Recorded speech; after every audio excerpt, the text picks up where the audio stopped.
বাংলাদেশের রাজনীতি নিয়ে দিল্লির যে পুরনো খেলা, এই পুরনো খেলা ২০২৫ সনে এসে মারাত্মক জটিল আকার ধারণ করেছে।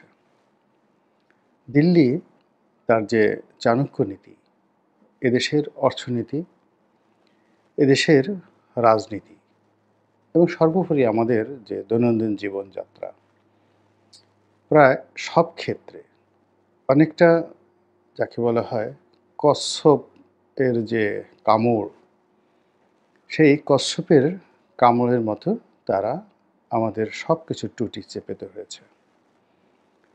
আপনারা অনেকে হয়তো জানেন যে প্রকৃতিতে যত প্রাণী রয়েছে, সকল প্রাণীগুলোর মধ্যে যদি চোয়ালের যে শক্তি, অর্থাৎ আমরা যে কামড় দেই মানুষকে বা অন্য প্রাণী যে কামড় দেয়, এই কামড় দেওয়ার জন্য একটা শক্ত চোয়াল দরকার। এবং সেই শক্ত চোয়ালের দিক থেকে পৃথিবীর সবচেয়ে শক্তিশালী প্রাণী হলো কচ্ছপ। কচ্ছপ যদি কাউকে কামড় দেয় এবং সেটা এত জিদ করে সে কামড় দেয় যে কোনো অবস্থাতে আপনি সেই কামড় ছাড়াতে পারবেন না। আপনাকে কাঁচি দিয়ে বা কেঁচি দিয়ে সেই কচ্ছপের গলা কেটে ফেলতে হবে, অন্যথায় আপনাকে সেই কচ্ছপের কামড়েই মরতে হবে, অথবা সে আপনার সেই মাংসপেশি ছিঁড়ে নিয়ে যাবে। তো ওইরকম কচ্ছপের মতো করেই দিল্লি এখন বাংলাদেশের সব কিছু কামড়ে ধরেছে। কারণ আপনাদের বলার দরকার নেই, বাংলাদেশের মতো রাষ্ট্রটি যেখানে 18 কোটি মানুষ বসবাস করে, এই মানুষের যে আয় উপার্জন, অর্থনীতি, জীবনযাত্রা, এইগুলোকে কেন্দ্র করে ভারতের যে বিশাল অর্থনৈতিক যে বাজার, চোরাকারবারির বাজার এবং বৈধ বাজার, সব মিলিয়ে ভারতের অর্থনীতির জন্য এটি খুবই গুরুত্বপূর্ণ। দ্বিতীয়ত, আমাদের যে ভৌগোলিক অবস্থান, বিশেষ করে আমাদের চট্টগ্রাম বন্দর, তারপর আমাদের পার্বত্য এলাকা এবং আমাদের এই যে করিডোরগুলো রয়েছে, সেই করিডোর এবং একই সঙ্গে ভারতের 7টি রাজ্য, 7 সিস্টার, সেই 7 সিস্টারের শান্তি, সংহতি সব কিছু নির্ভর করে বাংলাদেশের উপর। বাংলাদেশ যদি ভারতের কথা মতো চলে, তাহলে সেক্ষেত্রে ভারতের যে 7 সিস্টার রয়েছে তাদেরকে নিয়ন্ত্রণ করা বাংলাদেশের জন্য খুব সহজ বিষয়। কিন্তু ঢাকাতে যদি দিল্লির বিরূপ একটি সরকার থাকে এবং কোনো অবস্থাতেই যদি তারা ভারতের সঙ্গে কোঅপারেশন করতে না চায় এবং ভারত বিরোধী শক্তিগুলোকে মদদ দেয়, বিশেষ করে চীনকে মদদ দেয়, অথবা এই 7 সিস্টারে যে সকল লোকজন রয়েছে তারা যেভাবে আত্ম অধিকারের জন্য, অনেকে স্বাধীনতার জন্য লড়াই করছে, সেই লড়াইয়ে যদি ঢাকার মোটামুটি একটা সমর্থন থাকে, তাহলে দিল্লির জন্য সেটি একটা অশনির সংকেত। তো এই কারণে পাকিস্তান সৃষ্টির পর থেকেই এই রাষ্ট্রটিকে ভাঙার জন্য দিল্লি চেষ্টা করে আসছিল এবং সেই চেষ্টা 1971 সনে সফল হয়েছে এবং 71 থেকে আজ অবধি তারা ছলে বলে কৌশলে সব সরকারের উপরই তাদের প্রভুত্ব কায়েম করার চেষ্টা করেছে এবং সেই প্রভুত্ব শেখ হাসিনার জামানাতে এসে রীতিমতো আম দুধে বা স্বামী স্ত্রীর যে সম্পর্ক বা পিতা পুত্রীর সম্পর্ক, যাই বলেন না কেন, এরকম একটা সম্পর্কে তারা করিয়ে ফেলেছিল। ভারত মনে করত যে বাংলাদেশ তাদের সেবা দাসী, আর বাংলাদেশের যারা আওয়ামী লীগের নেতৃবৃন্দ তারা মনে করতেন যে ভারত তাদের স্বামী, তাদের বড় ভাই, দাদা ইত্যাদি আরও অনেক কিছু। তো এসব কারণে কি হলো, এই দেশের সরকারের কাছ থেকে ভারতের যা কিছু প্রাপ্য, সেটা ন্যায্য হোক অন্যায্য হোক, ভারত যা চেয়েছে অকাতরে শেখ হাসিনা প্রায় সব কিছুই ভারতকে দিয়ে দিয়েছে। তো এত কিছু দেওয়ার পরেও অসন্তুষ্টির কিছু থাকার কথা নয়, কিন্তু অসন্তুষ্টি ছিল ইগোয়ের স্টিকের কারণে।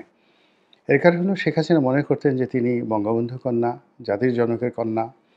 তারপর এই দেশ স্বাধীনতা এবং এই দেশের যে সংগ্রাম, আর্থ অধিকারের সংগ্রাম, সেই 47 থেকে একেবারে 71 পর্যন্ত এই সুদীর্ঘ সংগ্রামে তার এবং তার পরিবারের, তার দলের যে বিরাট ভূমিকা রয়েছে, এই ভূমিকার কারণে তার মধ্যে আত্মমর্যাদাবোধ, শাখসিয়াত একটু অন্য প্রকৃতির ছিল। যেটি ভারত কখনোই মেনে নেয়নি। ভারত চেয়েছিল যে ঠিক আছে শেখ হাসিনা যা দিয়েছে আমরা হ্যাপি, কিন্তু মাথাটা বড় উঁচু করে রাখার চেষ্টা করে। নাকটা তার প্রচণ্ড বাঁকা। তো এই নাক বাঁকা করার জন্য এবং মাথা নিচু করার জন্য ভারত এখানে যে ডুয়েল গেম খেলেছে শেখ হাসিনার সঙ্গে, এই ডুয়েল গেম এই ডুয়েল গেমের কারণে শেখ হাসিনা বিরোধী যারা শক্তি ছিল তাদের যে ক্ষমতা ২০২৪ সনের শেষ দিকে এসে অনেক বেড়ে যায় এবং বহুবিধ কারণের সঙ্গে একটি কোটা বিরোধী অরাজনৈতিক আন্দোলনে শেখ হাসিনার পতন হয় এবং তিনি বাংলাদেশ ছেড়ে দিল্লিতে আশ্রয় নেন। এখন দিল্লিতে আশ্রয় নেওয়ার পরে দিল্লির কাছে ৩ থেকে ৪টি বিকল্প চলে এসেছে। প্রথম বিকল্প হলো যে শেখ হাসিনার মাথাকে অবনমিত করার জন্য যা যা করা দরকার আলটিমেটলি তারা করে ফেলেছে। তার বাঁকা নাককে সোজা করা হয়ে গেছে এবং যদি না হয়ে থাকে তাকে সোজা করতে হবে অথবা তাকে এই যে তার যে রাজনীতির জীবন এটাকে ইতি টানতে হবে। এই গেল এক। ২ নম্বর হলো যে বর্তমান যারা আছে অন্তর্বর্তীকালীন সরকার তাদের মধ্যে দীর্ঘকালীন ক্ষমতায় থাকার একটা লোভ জাগ্রত করা এবং তাদেরকে ভয় দেখানো, ভীতি দেখানো যে তোমরা যে রাজনীতিতে ঢুকেছো এটা সাধারণত একটা ওয়ান ওয়ে ট্রাফিক। এই ট্রাফিকে যদি তোমরা ঢুকে পড়ো বা ঢুকে পড়েছো আলটিমেটলি, তাহলে এখান থেকে কর্মফল ভোগ না করে তোমরা যেতে পারবে না। তোমরা যত সহজে এখান থেকে যেতে চাও এটা হবে না। তোমাদেরকে ছাড়া হবে না। তোমরা যারা যারা আছো তাদের সবাইকে একেবারে 14 জেনারেশনের দুর্ভোগ এবং দুর্দশা ভুগতে হবে। অতীতে যারা বিপ্লব করেছে, প্রতিবিপ্লব করেছে, অভ্যুত্থান করেছে, এই বাংলায় তাদের সবার অবস্থাই করুণ হয়েছে এবং আমাদের এই সমাজ কোনো অবস্থাতেই তাদের কাউকে মেনে নেয়নি। সেটি ৭৫-এর ১৫ই আগস্টের অভ্যুত্থানকারীরা বলেন কিংবা জিয়াউর রহমান সাহেবের জামানাতে যে তার হত্যাকাণ্ডের সঙ্গে যারা জড়িত ছিলেন তারা বলেন, কিংবা মঈনুদ্দিন ফখরুদ্দিনের সেই 111 সরকারের যারা কর্তা ব্যক্তি ছিলেন তাদের সকলেরই সামাজিক অবস্থা, রাজনৈতিক অবস্থা এখন একেবারে তলানিতে। তো এই বিষয়গুলো যারা এখন অভ্যুত্থান করেছেন, গণ অভ্যুত্থান করেছেন তাদের মনোমস্তিষ্কে এমনভাবে ভারত ঢুকিয়ে দেওয়ার চেষ্টা করেছে যেন তারা ভারতের কাছে অবনীত হয়। ফলে আপনারা দেখতে পাবেন যে এই সময়টিতে যারা আন্দোলনের হোতা, আন্দোলনের নেতা এবং সরকারে যারা রয়েছেন তারা সকলেই সকাল বিকেল এক এক ধরনের কথাবার্তা বলছেন এবং কোনো অবস্থাতেই তারা সিদ্ধান্ত নিতে পারছেন না যে ডান দিকে যাবেন না বাম দিকে যাবেন, নির্বাচন করবেন কি করবেন না, ছাত্রদের দ্বারা কিংস পার্টি করবেন কি করবেন না ইত্যাদি নানা বিষয়ে নানা রকম প্রতিকূলতা নিয়ে তারা ভারতের যে কূটচাল তার মধ্যে পড়ে গেছে। দ্বিতীয়ত, দেশের প্রধান যে দুটো রাজনৈতিক দল এই মুহূর্তে বিএনপি এবং আওয়ামী লীগ, তাদেরকে পৃথক দুটি স্থানে রেখে পৃথক দুটি অ্যাঙ্গেল তৈরি করে এবং এমন অ্যাঙ্গেল তৈরি করছে আপনারা দেখবেন যে আয়নায় প্রতিবিম্ব তৈরি হয় এবং আয়নায় সে প্রতিবিম্বটি যদি একটি প্রতিবিম্বের উপর যদি সূর্যের আলো ফেলা হয় বা আগুন ফেলা হয় সেটার উত্তাপ গিয়ে অন্যদিকে ছড়িয়ে পড়ে। তো এই দুটো রাজনৈতিক দলের মধ্যে বিভিন্নভাবে দূরত্ব সৃষ্টি করা, তাদের মধ্যে পারস্পরিক যে শ্রদ্ধাবোধ এটিকে শেষ করে দেওয়া এবং উভয় দলটিকে ক্ষমতায় নেওয়ার জন্য নানা রকম তাদেরকে প্রলোভন দেওয়া, বুদ্ধি দেওয়া, পরামর্শ দেওয়া, প্রিভিলেজ দেওয়া, এমনকি ক্ষেত্র বিশেষে আরও অনেক কিছু যেগুলো আমার বলাটা ঠিক হবে না, এগুলো তাদেরকে সরবরাহ করে তাদেরকে বোঝানো হয়েছে যে একমাত্র তোমরাই ক্ষমতার হকদার, দাবিদার, আমাদেরকে যদি তোমরা মানো, আমাদের কথা শোনো এবং আমাদেরকে সাহায্য করো তাহলে আমরা তোমাদেরকে ক্ষমতায় বসাবো। ফলে আপনি দেখবেন যে এই রাজনৈতিক দলগুলো ভারতের ব্যাপারে অল অন এ সার্ডেন, একেবারে সবাই নীরব এবং নিস্তব্ধ হয়ে পড়েছে। এমনকি জামাতের মতো দলও এখন ভারত বিরোধী কোনো কথাবার্তা বলছে না।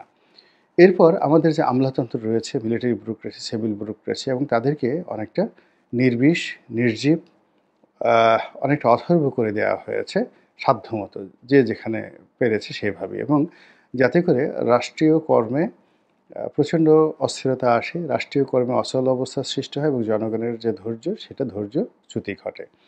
এই কাজগুলো তারা করে যাচ্ছে। করে যাওয়ার পর আওয়ামী লীগ, জাতীয় পার্টি তথা আওয়ামী লীগের যে সকল সহযোগী প্রতিষ্ঠান ছিল তাদেরকেও নানাভাবে প্রলোভন দেখানো হচ্ছে এবং সেই প্রলোভনের কবলে পড়ে কখনো তারা লিফলেট বিতরণ করছে, কখনো তারা মিছিল করছে, কখনো তারা ফিরে আসার স্বপ্ন দেখছে, কখনো তারা অন্য কোনো কুয়ের বা পাল্টা কুয়ের তারা স্বপ্ন দেখছে এবং সব মিলিয়ে পুরো রাজনীতির যে অঙ্গনটি এটি টগবগিয়ে ফুটছে এবং অবাক করার ব্যাপার হলো যে পুরো রাজনীতির যে আলোগুলো দিল্লি বন্ধ করে দিয়েছে। তো এই বন্ধ করে দেওয়ার পর চারিদিকে নিশ্চিম নীরবতা আর অন্ধকার এবং সেই অন্ধকারের মধ্যে রাজনীতির যে অঙ্গনটি টগবগিয়ে ফুটছে। ফলে এই অন্ধকারের মধ্যে কখন আপনার কবজি কাটা পড়বে, কখন আপনার মাজার ভাঙা হবে, কখন আপনার ভাইয়ের বিরুদ্ধে অস্ত্র তুলে নেবে, কখন আপনি পিটুনি খাবেন, কখন আপনি জেলে যাবেন, আপনার অর্থনৈতিক অবস্থা কীভাবে চলবে, ফ্যাক্টরি ব্যবসা-বাণিজ্য কীভাবে চলবে, সব মিলিয়ে আপনি একটা হাহাকার অবস্থার মধ্যে পড়ে গিয়েছেন এবং পুরো জিনিসটাই ম্যাটিকুলাসলি দিল্লি করে যাচ্ছে। এর একমাত্র কারণ হলো দিল্লি আবার নতুন দাস বা দাসী তৈরি করতে চাচ্ছে এবং সে সকল দাস বা দাসীর সামনে তারা ক্ষমতার মূল্য ঝুলিয়ে রেখেছে এবং শর্ত হলো একটা, যদি মূল্য খেতে চাও তাহলে আমার নওকর মানে চাকর হতে হবে। এখন তোমাদের মধ্যে কে আমার চাকর হবে? এগিয়ে আসো, দৌড় দাও, প্রতিযোগিতা করো। যে প্রতিযোগিতায় প্রথম হবে তাকেই আমার চাকর বানানো হবে। এখন আমরা যারা হাজার বছরের শ্রেষ্ঠ বাঙালি মনে করি নিজেদেরকে, হাজার বছরের ঐতিহ্য মনে করি এবং দিল্লির সঙ্গে যুদ্ধ করার স্বপ্ন দেখি, তারা কে কীভাবে এই যে দিল্লির যে সাঁড়াশি অভিযান এবং এই যে চাণক্য নীতি, এটার বিপরীতে গিয়ে দেশমাতৃকার জন্য কতটুকু এবং কিভাবে আমরা সারভাইভ করতে পারি সেটি এখন দেখার বিষয়। মহান আল্লাহ আমাদের সবাই